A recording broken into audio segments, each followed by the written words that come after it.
The smell hit Hauptmann Werner Schreiber before anything else did. Hot ink and chemical solvent cutting through the February mud of 1945, somewhere east of the Rhine, in a village whose name he had already forgotten. He was standing in front of an American truck, a standard 2.5-ton cargo vehicle, olive drab, unremarkable from the outside, except that it was running. Not the engine was off. Something inside the truck was running, vibrating, rhythmic, mechanical. Schreiber had been captured 6 hours earlier. His interrogation had not yet begun. The American sergeant escorting him through the rear area had stopped here, briefly, to collect something, documents of some kind, and Schreiber had been left standing in the road with 2 guards who spoke no German and were not paying close attention. The truck's rear doors were open. Inside, under portable electric lights powered by a generator bolted to the frame, 2 men in uniform were operating a printing press. Not a large press, a compact, purpose-built machine anchored to the truck bed with steel brackets. 1 man fed paper, 1 man collected output. Between them, the press turned. On the collecting table, in a stack that was growing visibly, were maps, fresh maps. The ink was still wet enough to catch the light. Schreiber could see coordinates on the nearest sheet. He recognized the grid system. He recognized the scale. He recognized, with a particular kind of vertigo that has no good name in any language, that the map on top of the stack depicted terrain he had personally defended 2 days ago, depicted it accurately, with corrections to a road junction that had been destroyed by German engineers in the early hours of the 14th. Corrections that should not have been possible for any enemy cartographic unit to incorporate this quickly. He looked at the map, he looked at the press, he looked at the 2 men who did not look back at him because they were working and had no reason to stop. What he did not yet understand, what no captured German officer in the winter and spring of that year seemed to understand immediately, was how ordinary this truck was, how many there were, where they had come from, and why nothing like them had ever existed before in the history of armies moving across the face of the earth. The problem that killed more armies than artillery. Maps are not neutral objects. This is the first thing to understand, and it is the thing that almost no one outside military cartography ever thinks about. When a civilian looks at a map, they see a representation of reality. When a military planner looks at a map, they are looking at a theory about reality. A theory that was accurate at some specific moment in the past and has been decaying in accuracy ever since.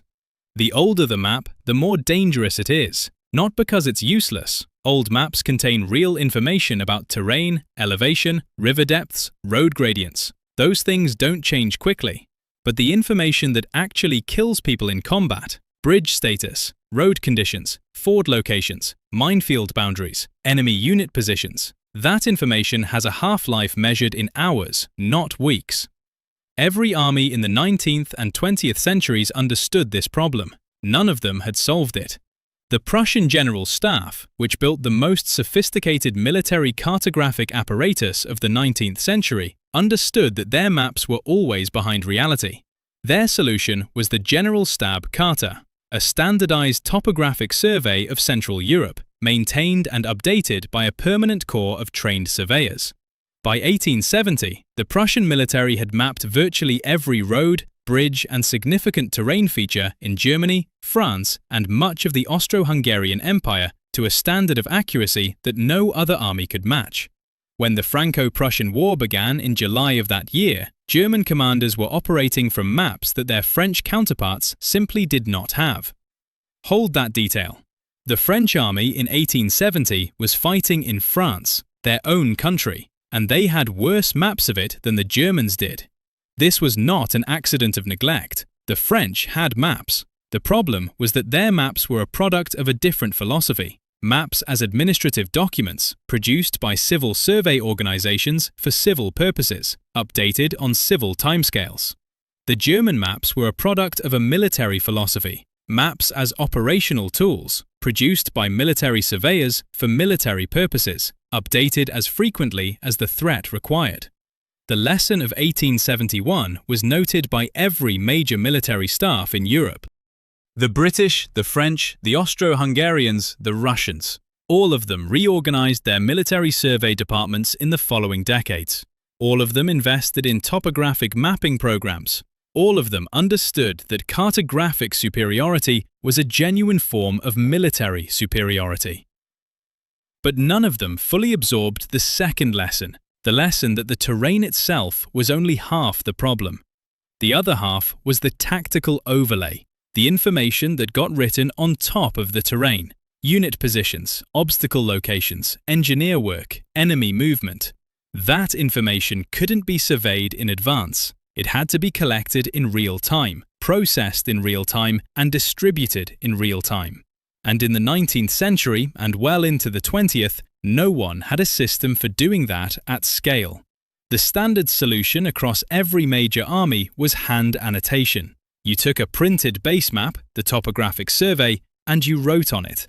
Your intelligence officer wrote in enemy positions in pencil. Your engineer officer wrote in obstacle locations in red ink. Your operations officer wrote in your own unit positions in blue.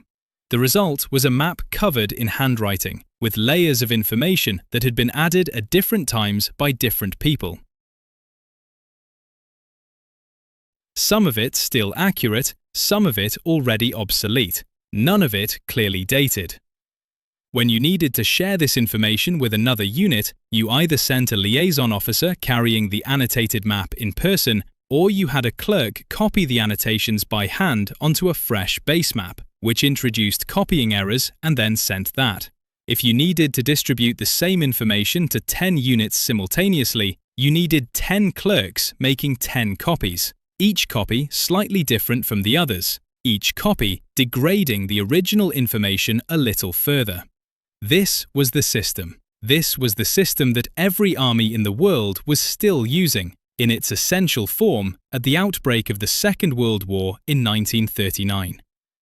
Stop and think about what that means. By 1939, armies had tanks that could travel 50 kilometers in a day. They had aircraft that could cover hundreds of kilometers in an hour. They had radio systems that could transmit voice communications across 50 kilometers of front line. But their maps, the documents that told commanders what the ground actually looked like, where the enemy actually was, what routes were actually passable, were being copied by hand. The Wehrmacht understood this problem better than most. The German military had invested heavily in photographic reproduction technology in the 1930s, specifically to speed up map printing. By the time the war began, German army corps had field printing units, Drucktrupps, capable of producing printed map copies in the field rather than relying entirely on hand copying. This was a genuine advance. In the Polish campaign and the French campaign, German corps-level map production was faster and more reliable than anything their opponents could field. But the German system had a structural ceiling that nobody in the Wehrmacht had fully confronted by 1942. And that ceiling was about to matter enormously. The German system was designed to print maps. What it was not designed to do was print maps that contained fresh tactical information, information collected, processed, and incorporated into a printable document within the same operational day. The base maps were excellent, the reproduction equipment was good, the trained personnel were professional and capable. The gap was in the middle, the intelligence to print pipeline. The chain of steps between a pilot reporting a destroyed bridge from the air and that destroyed bridge appearing on a printed map in the hands of an infantry officer on the ground. In the German system, that chain ran something like this. The pilot reported to his debriefing officer. The debriefing officer wrote a report. The report went to Corps Intelligence. Corps Intelligence updated their master map. A copy of the updated master map was sent to the printing unit. The printing unit produced copies. The copies were distributed down the chain of command. In the best conditions, under optimal circumstances, this process took somewhere between 24 and 72 hours. In a fast-moving campaign, 24 hours was an eternity. A bridge that existed at dawn might be rubble by noon. A ford that was passable on Monday might be 2 meters underwater by Wednesday after rain. A road that was clear at 1900 hours might have a panzer division parked on it by midnight. The Germans knew this. They compensated for it with Auftragstaktik, mission command doctrine that pushed decision-making authority down to the lowest possible level. trusting junior officers to adapt to ground truth even when their maps were wrong. It worked. It worked brilliantly in Poland, in France, in the opening phase of Barbarossa. When your officers are better trained than your enemy's officers, you can afford to have slightly worse maps because your people will figure out the discrepancy and adapt. But Auftragstaktik is a compensating mechanism. It's a way of surviving the problem, not solving it. The Americans had been trying to solve it. The printing press goes to war. Meet Captain Harold Weber, 29 years old, a commercial printer from Cranford, New Jersey, who had spent the 6 years before the war operating a Miele flatbed press in a printing shop on Elm Street that his father had founded in 1912. Weber had been drafted in 1942, had spent 3 months at Fort Belvoir in Virginia being trained by the Army Corps of Engineers, and had been assigned to the 656th Engineer Topographic Battalion. He was not a spy. He was not a strategist. He was a printer who happened to be in uniform. And the thing that Weber understood, the thing that the US Army had figured out how to leverage by late 1943, was that printing technology had changed fundamentally in the previous 2 decades, and the military implications of that change had not yet been fully absorbed by any army except, tentatively, the Americans. The key technology was photo-offset lithography. Traditional map printing, the kind the Germans were using, the kind most armies were using, required engraved metal plates. You engraved the map onto a zinc or copper plate, you inked the plate, you pressed paper against it, you got a map. To change anything on the map, you had to change the plate. Changing the plate required a skilled engraver, a proper workshop, and time, typically several hours at minimum, often days. Photo-offset lithography worked differently. Instead of an engraved plate, you used a photographic process to transfer an image onto a thin aluminium plate. The aluminium plate was flexible. It could be mounted on a rotary drum.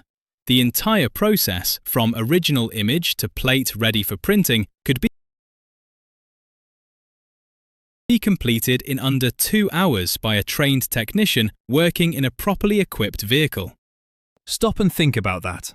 Under 2 hours, from image to plate. The image could be a photograph. It could be a photographic reproduction of an existing map with handwritten annotations. It could be a mosaic of aerial photographs assembled into a planimetric map. It could be any combination of these things. And once you had the plate, you could print copies, hundreds of copies, at a rate of roughly 800 sheets per hour on the equipment the Army was fielding by 1943. The US Army had been experimenting with mobile photo-offset printing since the mid-1930s. The Army Map Service, established formally in 1942, had been tasked specifically with developing the doctrine and equipment needed to bring this technology to the field. By the time American forces landed in North Africa in November of 1942, the theoretical framework existed. By the time of the Sicily landings in July of 1943, units were being fielded with the equipment. By the Normandy invasion in June of 1944, the system was operational, tested, and integrated into the standard order of battle at corps level. The vehicle that made all of this possible was the M1 map reproduction trailer, a specialized unit towed behind a 2.5-ton truck that contained a complete photo-offset printing plant in a space roughly the size of a large bathroom. The trailer held a darkroom for photographic processing, a plate-making unit, an offset press capable of printing in multiple colors, a paper storage compartment, and a small generator for independent power. A trained crew of 4 could operate the entire unit. In the field, the process worked like this. An aerial reconnaissance flight would photograph a sector of the front. The photographs would be flown back to the nearest airfield. A courier would carry the film canisters to the nearest Army Corps topographic company, which, by 1944, was typically positioned 10 to 15 kilometers behind the front line. The film would be developed, the relevant frames would be selected and assembled, and a photographic mosaic would be produced, showing the current state of roads, bridges, and terrain. Existing map data would be overlaid on the mosaic photographically. Annotations, bridge status, road conditions, known obstacle locations would be added. The combined image would be photographed onto an aluminium printing plate. And then the press would run. From aerial photograph to printed map in the hands of a frontline officer, 8 to 12 hours in good conditions. In the German system, the equivalent process took 3 to 5 days. Here is the key detail. The Americans were not printing better base maps than the Germans. German topographic work was excellent in many respects. German base maps of Western Europe were more accurate and more detailed than anything the Americans had produced. The American advantage was not in the quality of the terrain data. The American advantage was in the speed of the update cycle. Every time the front moved, every time a bridge was blown or a road became impassable or a new ford was discovered, the American system could incorporate that information into a new printed document and distribute it to frontline units within a single operational day. The German system could not. By the time German corps-level printing units had incorporated new tactical information into a printed map, the Americans had already updated theirs twice. The operational consequence of this difference was not subtle. In the breakout from Normandy in late July and August of 1944, American armored columns were moving so fast that the front line was advancing faster than German staff officers could update their own maps. American commanders operating from fresh printed maps knew more about the current state of the road network than German commanders who had been sitting in that sector for weeks. American units were routing around German strongpoints using roads that German defenders didn't even know were passable. American engineers were bridging rivers at points that German demolition teams had overlooked because the points didn't appear on any German map as viable crossing sites. This was not genius. This was not superior generalship or superior courage or superior equipment. This was a printer in a truck. And the Germans, at every level from battalion to army group, were struggling to understand how it was happening. Meet Hauptmann Ernst Voigt. 34 years old, formerly a geography teacher at a gymnasium in Würzburg, commissioned in 1940 as an intelligence officer and assigned to the staff of the 7th Army in France. Voigt's job, in the summer of 1944, was to analyze captured American documents and produce assessments of American operational patterns. In August of 1944, Voigt produced a 14-page intelligence report that was circulated to 3 German Army Corps in Normandy. The report was titled, in translation, Assessment of American Map Provision Capabilities Based on Captured Documents. It was declassified by the West German Bundesarchiv in 1978 and has been available to researchers since then, though it has never been published in English.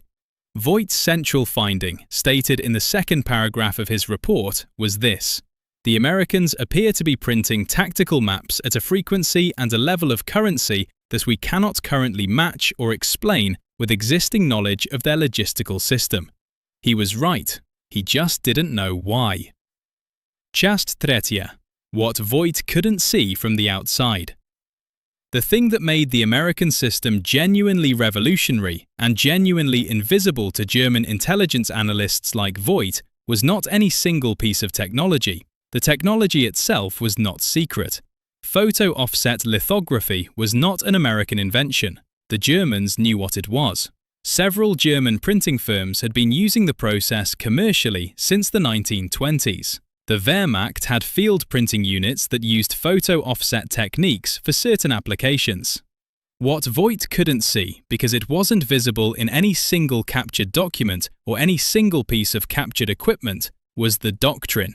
That decision, a deliberate, institutionalized doctrinal decision, was to treat fresh map production as a combat service support function, equivalent in priority to ammunition supply and fuel distribution.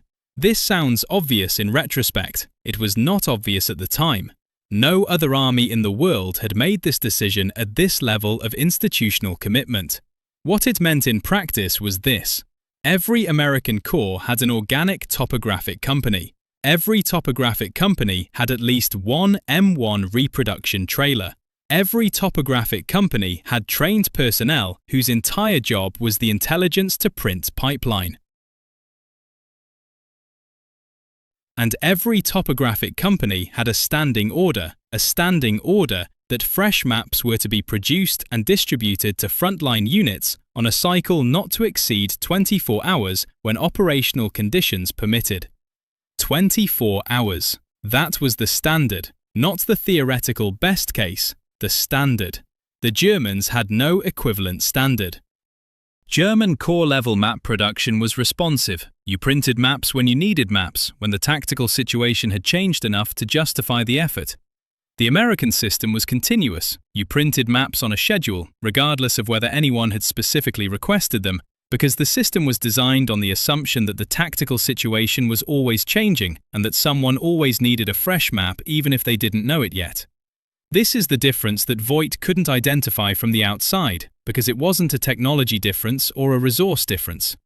It was a difference in how the two armies thought about information. The German army thought about information the way most armies thought about it, as something you collected when you needed it and distributed when you had it. The American army, in its field map system, had built something closer to a continuous broadcast model. The information was always being collected, the maps were always being updated, the distribution was always running. You didn't request a fresh map arrived. Now here is where it gets genuinely strange. The American system was not uniformly good. It had real weaknesses that German officers, had they understood it fully, could have exploited. The system was dependent on aerial reconnaissance, no fresh photographs, no fresh maps. The system was dependent on road access. The reproduction trailers were heavy, slow-moving vehicles that needed reasonably good roads to stay within 10 to 15 kilometers of the front. The system was dependent on trained personnel. The specialized crew of 4 who operated each trailer represented a skill set that took months to develop and was difficult to replace quickly if casualties occurred. In the specific conditions of Northwest Europe in 1944 and 45, relatively open terrain, generally good roads, American air dominance that made aerial reconnaissance continuous and largely uncontested, these weaknesses barely mattered. The conditions were almost perfectly suited to make the American system work at its theoretical best. In different conditions, the Pacific Island campaigns, the Italian mountains, the Burmese jungle, the system worked less well or sometimes not at all. This is not a small caveat, it is a genuine limitation. But in the Rhineland in February of 1945, where Friedrich Janssen was turning that map over in his hands, the conditions were exactly right. American air reconnaissance was flying multiple sorties per day. American roads were good and getting better as engineers cleared them. American topographic companies were running their presses on schedule, and this is what Voigt had gotten right in his August report, even if he couldn't explain the mechanism. The American system was producing maps that were, in a meaningful operational sense, more current than reality. Not more accurate than reality, the maps still contained errors, still missed things, still reflected the limitations of aerial photography, but more current than any printed document had any business being in a combat zone. More current than German commanders believed was possible. The captured American prisoner who told Janssen that the map had been printed in a truck 6 miles behind the lines was telling the exact truth. That was precisely where it had been printed. The truck was a 2.5-ton cargo vehicle towing an M1 reproduction trailer, operated by a 4-man crew from the Corps Topographic Company, parked in a farmyard near a crossroads village, whose name Janssen would have recognized from his own outdated maps. The map in Janssen's hands had been printed approximately 31 hours before it was captured. Think about what that means. 31 hours. In 31 hours, the tactical situation in that sector had changed in at least 4 ways that Janssen could identify by comparing the American map to his own. 2 of those changes, he later wrote, he had not known about at all. One of them, the Ford location, had been known only to a single German battalion, and the battalion commander had not yet reported it up the chain of command. That Ford the German army didn't officially know existed had been mapped, documented, and distributed to frontline American units before the crossing began. That was the moment when Janssen wrote his interrogation note. That was the sentence his debriefers underlined in red pencil. I did not believe him, I still do not entirely believe him, and yet the map is in my hands. People like Voigt and Janssen were trained professionals doing their jobs in impossible conditions. They were not stupid, they were not careless. They were operating within a mental model that had been built by the most sophisticated military education system in the world, and that mental model simply had no room for what they were looking at. The gap between what they believed was possible and what the map in Jansen's hands proved was real, that gap is the story of this investigation. And if this investigation gives you a clearer picture of what American logistical doctrine actually looked like from the inside, not the version that survived in the official histories, but the version that a German intelligence officer described in a 14-page report that nobody translated for 80 years, press the like button. It keeps this kind of story visible a little longer, and that matters. Часть четвертая. The forensic verdict. Here is the forensic verdict of this investigation. The German failure to understand American mobile map printing was not a failure of intelligence. Voigt's report was accurate. Jansen's interrogation notes were perceptive. The problem was not that German officers were missing information about what the Americans were doing.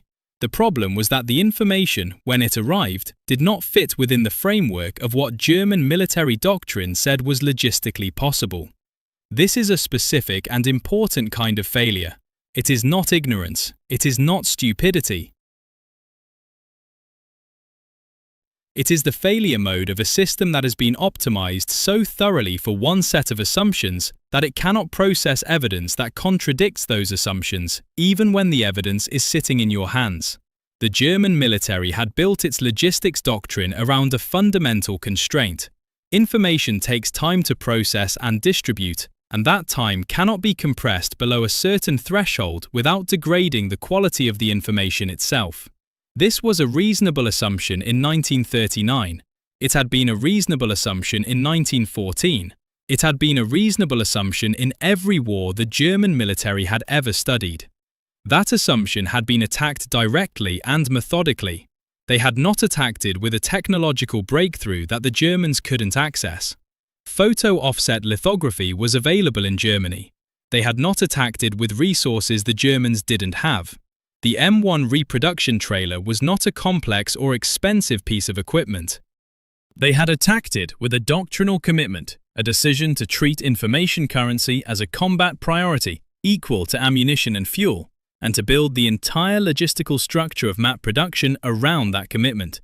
The result was a system that produced a capability the Germans recognized as real but could not explain, because the explanation lay not in any observable hardware, but in an invisible institutional decision made years before the war began.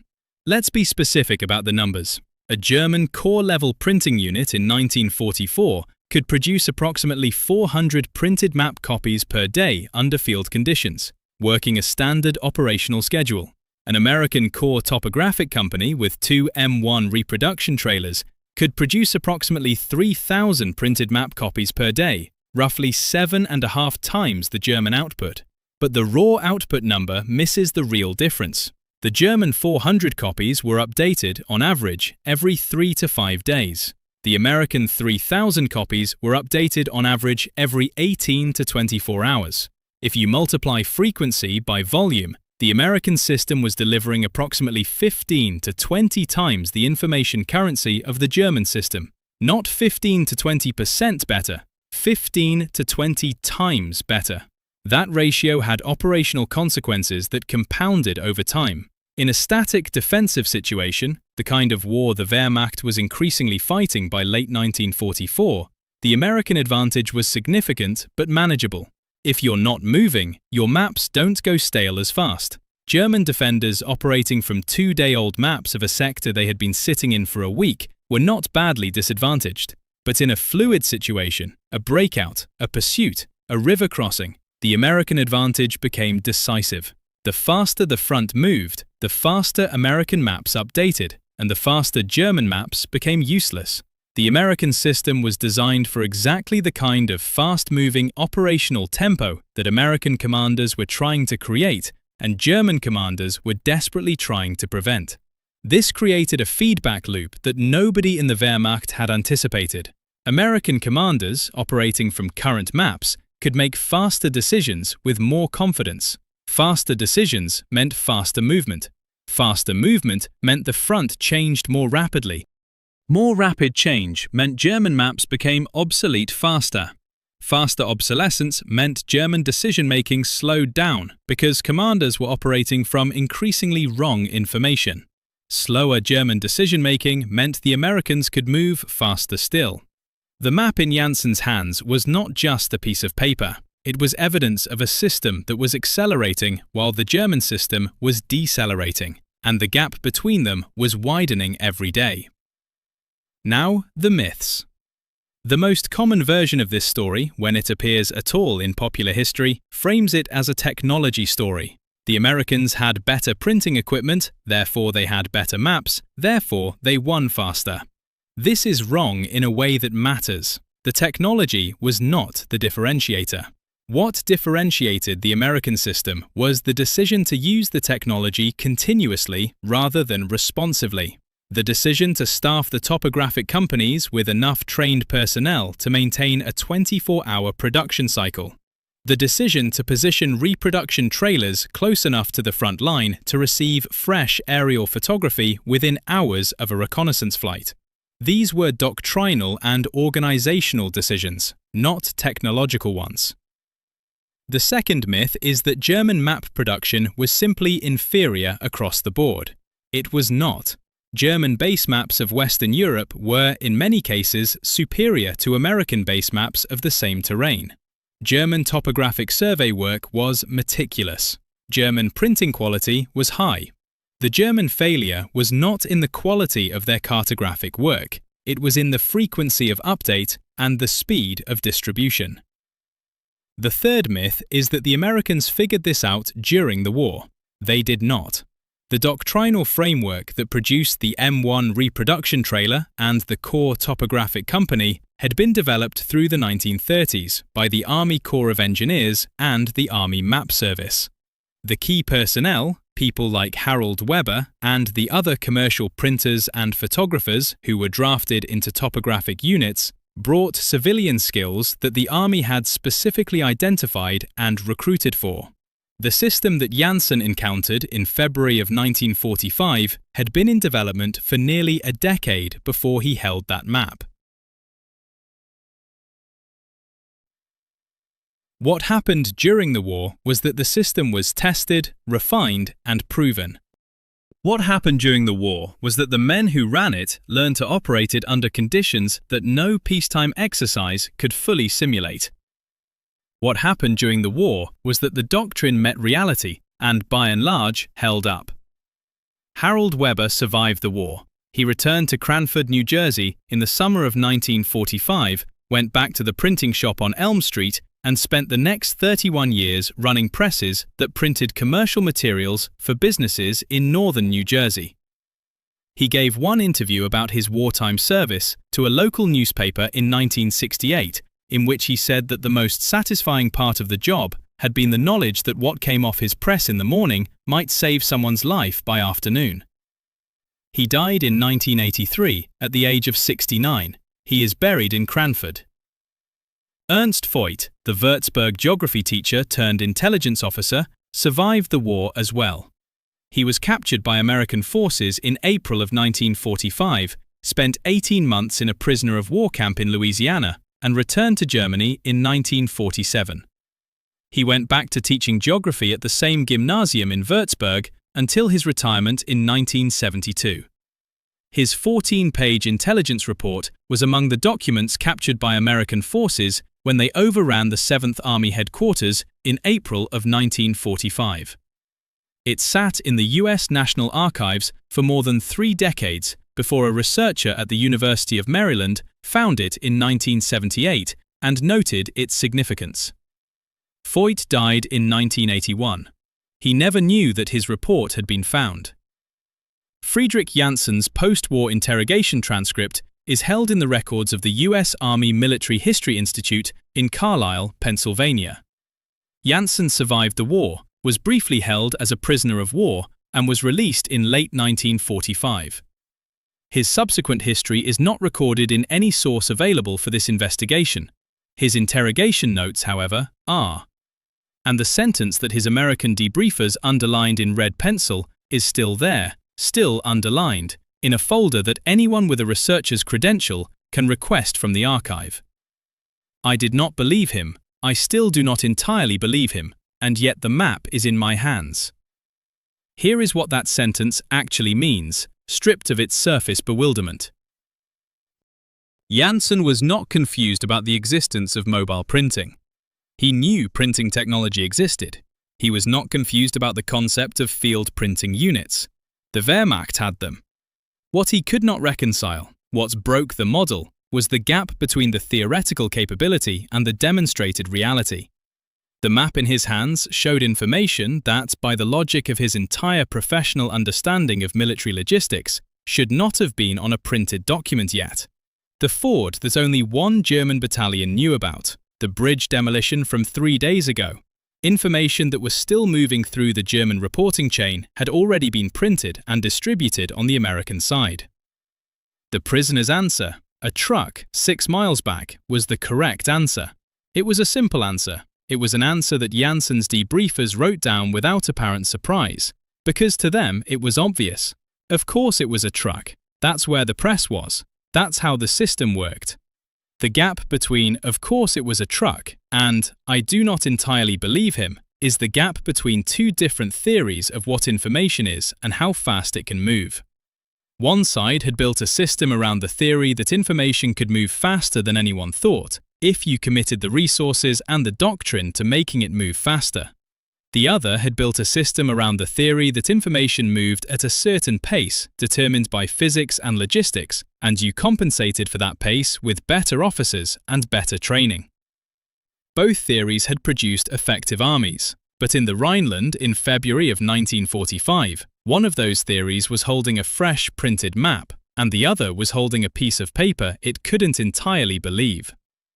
The map is in my hands. That sentence deserves to be remembered.